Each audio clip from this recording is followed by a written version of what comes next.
अस्सलाम वालेकुम। मेरा नाम शुजाउल हसन है। मैं कंप्यूटर लेक्चर की हैसियत से एक सरकारी कॉलेज में काम करता हूँ। जनाब, आपसे मिला हुआ वक्त बहुत कीमती है और बहुत नाकाफ़ी है, लेकिन फिर भी मैं 2 सवाल करूँगा। अल्लाह आपसे गुजारिश है कि जो आपने नियम बताया उसके अलावा जाके इन दोनों सवालों का जवाब दे दें, मेहरबानी होगी। पहला जो है दहशत गर्दी से रिलेटेड है कि ये जो टेररिज्म के लिए अभी एक साहब मस्तूरात से क्वेश्चन आया था, उसका जो आपने जवाब दिया मैं उससे बहुत ज़्यादा जो है सेटिस्फाई नहीं हुआ। आपने बुश और अमेरिकी ताकतों को बहुत बड़ा टेररिज्म बना के, और जो मेन सवाल था उसका जवाब नहीं मिला। मेरा सवाल ये है कि कश्मीर की इनोसेंट किलिंग या अफ़गानिस्तान पे जो आपके इन्फोर्स करके इस्लाम को लोगों ने कोशिश करी, तालिबान ने, वो, या उसामा बिन लादेन, इन तीनों को इस्लाम और कुरान की रोशनी में जस्टिफाई किया सकता है या नहीं? और मेहरबानी करके दूसरा क्वेश्चन भी सुन लीजिए। एक सवाल भाई साहब, एक सवाल जो रूल्स है उसके ऊपर के भाई साहब ने कहा कि अहम सवाल कश्मीर के बारे में मैंने जवाब दिया ही नहीं। भाई साहब, वो सवाल में कश्मीर का जिक्र था ही नहीं, आपने सवाल ही नहीं सुना। वीडियो रिकॉर्डिंग है इधर। उस सवाल में कश्मीर का जिक्र था ही नहीं।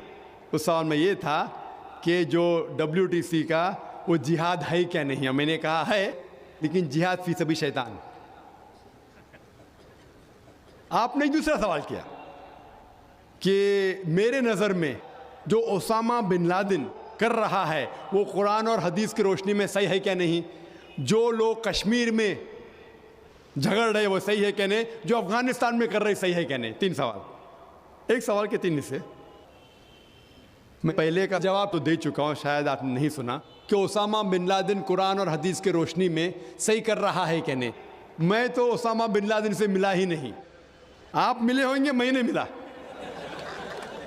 अल्लाह ताला फरमाते सूरह हुजुरात में सूरा नंबर 49 आयत नंबर 6 में, जब भी कोई आपको इन्फॉर्मेशन, कोई चीज़ मालूम पड़ती है, खुसूसन अगर फासिक के ज़रिए है, तो उसकी तहकीक करो। सो मुझे पता नहीं, जो ये CNN कह रही है कि ओसामा बिन लादेन ने WTC को गिराया, ओसामा बिन लादेन तो कहता मैं नहीं गिराया। तो ना मैं ओसामा बिन लादेन से मिला, तो मैं ये भी नहीं कहता ओसामा बिन लादेन कुरान हदीस पे है या नहीं है। अल्लाह आलम, अल्लाह आलम। अगर है तो जन्नत में जाएगा, नहीं है तो नहीं जाएगा। मुझे ज़रूरी नहीं कि ओसामा बिन लादेन से मिलना मेरा फ़र्ज़ है, ठीक है ना। वो आखिरत के दिन में फैसला हो जाएगा। अल्लाह ताला आपसे भी नहीं पूछेगा क्या वो मुजाहिद था कि दहशतगर्द था। वो अल्लाह ताला फैसला करेंगे। सवाल नंबर 2 कि कश्मीर में जो लोग झगड़ रहे हैं क्या वो कुरान और हदीस की रोशनी में है क्या नहीं। मैं कश्मीर में लास्ट ईयर 2003 में तकरीबन 1 साल पहले गया था। आप देखते हैं कि कश्मीरी लोग अलग अलग वजह के लिए झगड़ रहे हैं। अगर वो वजह कुरान और हदीस से सही है तो सही वजह, अगर खिलाफ है तो खिलाफ है। ये कहना कि सारे कश्मीर कुरान हदीस के ऊपर है या सारे कश्मीर नहीं है, ये बिल्कुल गलत है। कुछ लोग कुरान और हदीस की रोशनी में जद्दोजहद कर रहे होंगे तो सही जिहाद कर रहे, कुछ लोग अपने ज़ाती फ़ायदे के लिए एक दूसरे का कत्ल कर रहे हैं, वो बिल्कुल गलत है। तो हम देखते हैं कि कई बार कई लोग अपने ज़ाती फ़ायदा अपना बना लेते हैं। तो मैं ये नहीं जानता हूँ खुसूसन कौन कश्मीरी क्या कर रहा है। तो इसीलिए ये कश्मीर आम लोग कुरान हदीस पे अमल कर रहे क्या नहीं, आपको उससे पूछना चाहिए जो पॉलिटिक्स के अंदर एक माहिर है। अल्लाह ताला फरमाते सूरह नहल में सूरा नंबर 16 आयत नंबर 43, और अल्लाह ताला फरमाते सूरा नंबर 21 आयत नंबर 7 में, फसअलू अहल ज़िक्री इन कुंतुम ला तालमून। उससे पूछो जो उस फन का माहिर है। मैं पॉलिटिक्स के फन में माहिर नहीं हूँ, मैं दाई हूँ। तो किस तरीके से जवाब देना गैर मुस्लिम को बोलूँगा, लेकिन पॉलिटिक्स में कश्मीरी लोग क्या कर रहे हैं, अफगानी लोग क्या कह रहे हैं, वो मैं नहीं कह सकता हूँ। मैं उस फन का माहिर नहीं हूँ। अगर कहूँगा तो कुरान के खिलाफ जाएगा। आप उससे पूछो जो माहिर है। मैं इस फन का माहिर नहीं हूँ, मैं दावती मैदान का माहिर हूँ। आप भगवत गीता के बारे में पूछिए, रामायण के बारे में पूछिए, हिंदुइज्म के बारे में पूछिए, ईसाईयत के बारे में पूछिए, ये अफगानिस्तान के बारे में या कश्मीर के बारे में मैं इस फन का माहिर नहीं हूँ। लेकिन ये जानता हूँ मैं कि जहाँ तक कि अफगानिस्तान का ताल्लुक़ है, तालिबान का ताल्लुक़ है, हम देखते हैं CNN के अंदर कि कई बार BBC और CNN में दिखाया गया कि तालिबान एक खातून को बेदर्दी से मार रहा है। अरे तालिबान ख़वातीन को मारते हैं जालिम लोग। क्योंकि दाई होने के हैसियत से मैं कई ममालिक का दौरा करता हूँ। 2 साल पहले मैं मलेशिया में गया था। वहाँ एक शौहर और बीवी से मुलाकात हुई जो डॉक्टर थे। बीवी गायनोकोलॉजिस्ट थी और शौहर सर्जन थे। उन्होंने तकरीबन 1 महीना अफ़गानिस्तान में रहे और उन्होंने कहा मुझसे कि ये जो टीवी में दिखा रहे थे कि तालिबान लोग ख़वातीन को मार रहे, ये बिल्कुल गलत है।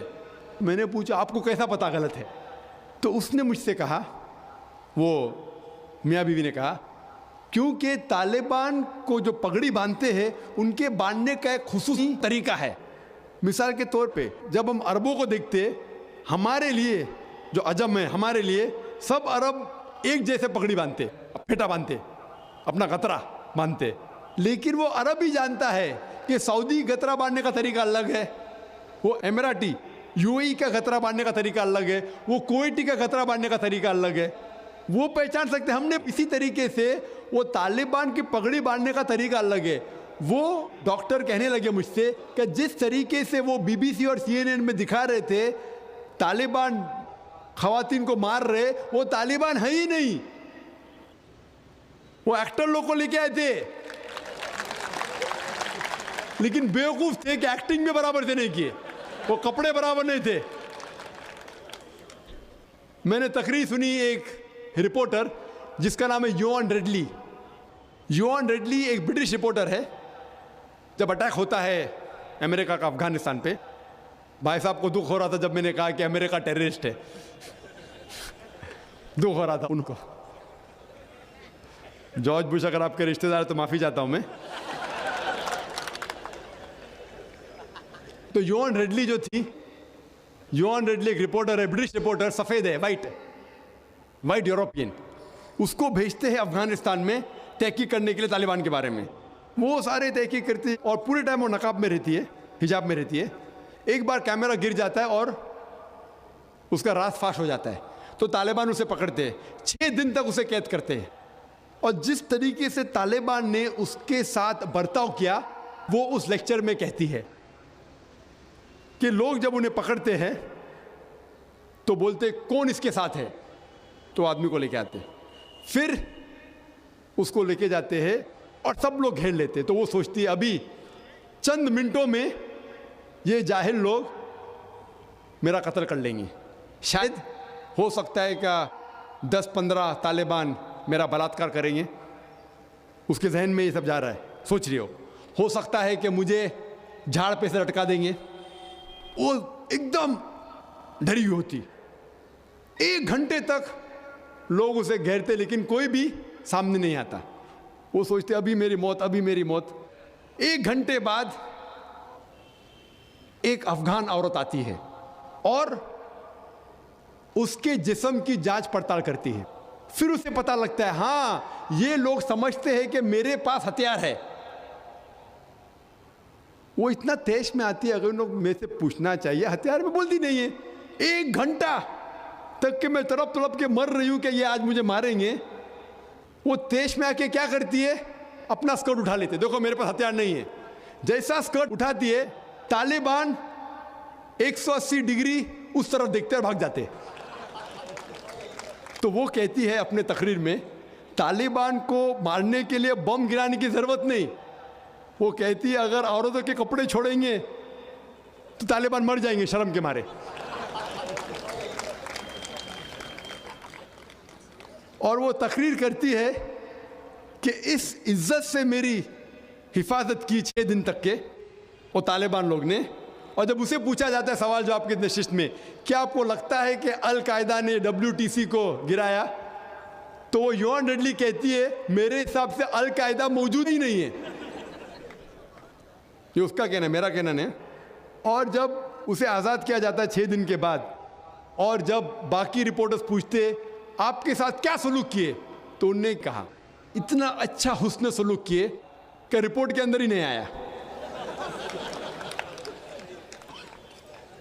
और उसने सिर्फ ये वादा दी थी कि मैं इंग्लैंड जाके वापस से कुरान मजीद का तर्जुमा पढ़ूंगी। तो वो जाती है और चंद महीने बाद कुरान का तर्जुमा पढ़ती है और उसके बाद वो इस्लाम कबूल करती है। तो उसके नज़रिए से तालिबान एकदम मासूम है, उनके ऊपर जुल्म किया गया था। तो आप मुझे पूछेंगे भाई तालिबान क्या कुरान और हदीस की रोशनी में सही है?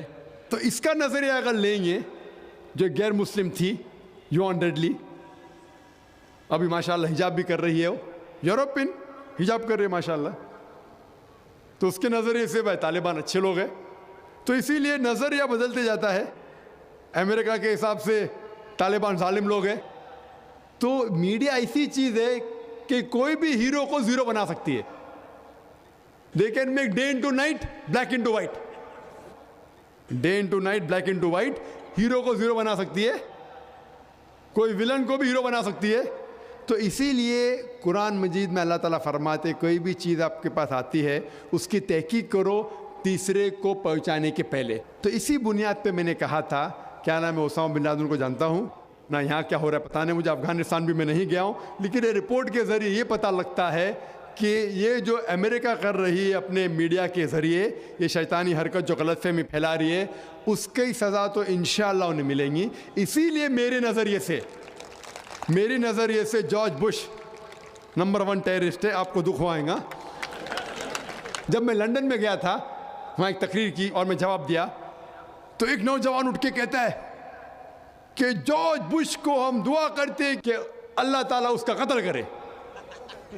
तो मैंने कहा मैं तो ये दुआ नहीं करूँगा, मैं तो ये दुआ नहीं करूँगा, क्योंकि अल्लाह के रसूल ने जो दुआ की, जो सबसे ज़्यादा दुश्मन इस्लाम के ख़िलाफ़ जो थे मोहम्मद सल्लल्लाहु अलैहि वसल्लम के दौर में, दोनों का नाम था उमर। तो अल्लाह के रसूल ने ये दुआ की कि कम से कम एक उमर को हिदायत दे। तो मैं ये दुआ करता हूँ कि कम से कम अल्लाह ताला जॉर्ज बुश को हिदायत दे। जी, तो दोस्तों जैसे कि आपने डॉक्टर जाकिर नायक साहब का ये बयान सुना है, इसमें डॉक्टर जाकिर नायक से एक आदमी ने जो है सवाल किया है कि ये जो दहशतगर्द हैं या तालिबान हैं, ये लोगों के ऊपर जुल्म क्यों करते हैं, और उसके ऊपर जो है डॉक्टर जाकिर नायक साहब ने उस बंदे को उसकी सवाल का जो है जवाब दिया है कि ना तो वो अपना किसी तालिबान को जानते हैं और ना ही किसी के साथ उसका कोई किसी किस्म का वो कनेक्शन है, मतलब ना ही मिले हैं।